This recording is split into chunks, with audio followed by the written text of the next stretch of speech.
সবার জন্য শিক্ষা ও কাজের দাবিতে সোমবার সোনামুড়ার বিশাল মিছিল সংগঠিত করল বাম ছাত্র যুব সংগঠনগুলি।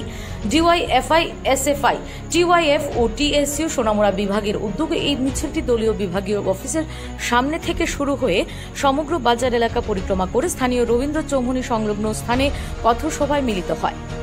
পথসভায় বক্তব্য রাখেন সিপিআইএম বিধায়ক সোনামুড়া মহকুমা সম্পাদক শ্যামল চক্রবর্তী, ডিওয়াইএফআই রাজ্য সম্পাদক নবারুণ দেব, ডিওয়াইএফআই রাজ্য সভাপতি পলাশ ভৌমিক প্রমুখ নেতৃবৃন্দরা। বক্তারা শিক্ষা এবং কর্মসংস্থানের দাবিতে রাজ্য সরকারের নীতি অবস্থার তীব্র সমালোচনা করেন। আমরা ঠিকই ভেবেছিলাম বিজেপি এর রাজ্যের বেকারের স্বার্থে কথা বলতে পারে না, কিন্তু কেউ কেউ মনে করেছিলেন না বিজেপি ক্ষমতায় আসলে চাকরি হবে। আমরা জিজ্ঞেস করতে চাই, যারা বিজেপি করেন 2018 সাল থেকে 2025 সালের গতকালকে শেষ হওয়া যে বিধানসভায় একদিন দাঁড়িয়ে বিজেপির কোন নেতা, মন্ত্রী, মুখ্যমন্ত্রী তারা কেউ বেকারের স্বার্থে একটা সিদ্ধান্ত গ্রহণ করেছেন? আমরা বলছি না বেকারের সঙ্গে তারা কোনোদিন স্বার্থে কথা বলেনি, কিন্তু বিজেপির সরকার চলছে। আচ্ছা বলুন তো, কতজন বেকার ছেলে মেয়ের কর্মসংস্থানের ব্যবস্থা হয়েছে? আমাদের রাজ্যে বামফ্রন্ট সরকার যখন ছিল, মানিক সরকার যখন মুখ্যমন্ত্রী ছিলেন, তখন সরকারি পরিসংখ্যান হচ্ছে 11 জন করে বেকার ছেলে মেয়ের প্রতিদিন সরকারি চাকরির ব্যবস্থা হতো। আর আজকে আমাদের রাজ্যে বিজেপি আইপিএফটি সরকার চলছে, 7 বছরের বেশি সময় অতিক্রম হয়ে গেছে। এই 7 বছর সময়ের মধ্যে 16-17 হাজার চাকরি তারা দিতে পেরেছে, তার মধ্যেও আউটসোর্সিং এর চাকরি।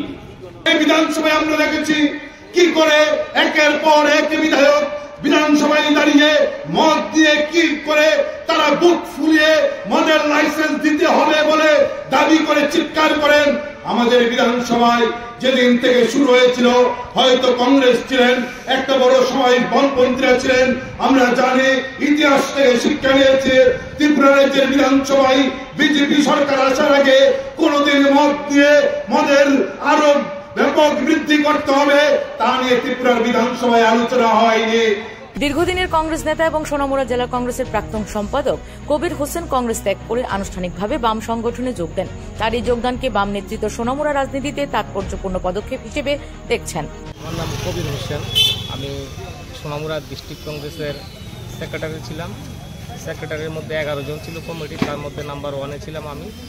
কংগ্রেস দলের মধ্যে দীর্ঘদিন জন্মসূত্র থেকে পর্যন্ত করেছি, কিন্তু সম্মান বা যোগ্য অনুসারে যেটা পাওয়ার সেটা কোনোদিন পাওয়া যায়নি। আর শুধু হেনস্থা, অপমান আর আশ্বাস দিয়ে শুধু ঘুরানো, যার দরুন আজকে আমি দল ত্যাগ করতে বাধ্য হয়েছি। আজকে আমি যেই সম্মানটা এখানে পেয়েছি এবং একটা সবার মধ্যে প্রথম সারিতে বসা, কংগ্রেস দলে আমি জীবনে কোনোদিন এরকম সম্মান পাইনি। আমি চেষ্টা করব, যেহেতু আমি মার্ক্সবাদী কমিউনিস্ট পার্টি সিপিএম পার্টিতে আমি যোগদান করেছি, আমি আপন মনে কাজ করার জন্য চেষ্টা করব। কত ভোটার রয়েছে আপনার পরিবারে? সর্বমোট 14 জনের মতো রয়েছে আমাদের ভোটার। এই পুজোয় যদি খুঁজে থাকেন ভিন্ন ধরনের পোশাক যেখানে পাবেন স্বাদ আর সাথে সুন্দর মেলবন্ধন, তবে পাশে আছে আরাধ্যা টেক্সটাইল। আমাদের কাছে রয়েছে পুরুষ, মহিলা এবং বাচ্চাদের জন্য নানা ধরনের পোশাকের সম্ভার। প্রতিটি পোশাকে থাকছে ট্রেন্ডি ডিজাইন ও আরামদায়ক ফিনিশিং। আমরা কাপড়ের মান নিয়ে কখনো আপোষ করি না, আর দাম রাখি সবার নাগালের মধ্যে। সাইজ বা অন্য কোনো সমস্যায় সহজেই বদল বা ফেরতের সুবিধাও রয়েছে। তাহলে আর দেরি কেন? এই পুজোয় কম বাজেটে ভালো মানের পোশাক কিনতে চলে আসুন আরাধ্যা টেক্সটাইল, কাঁঠালিয়া গ্রামীণ ব্যাংকের পাশে। আমাদের মোবাইল নাম্বার 9612852020।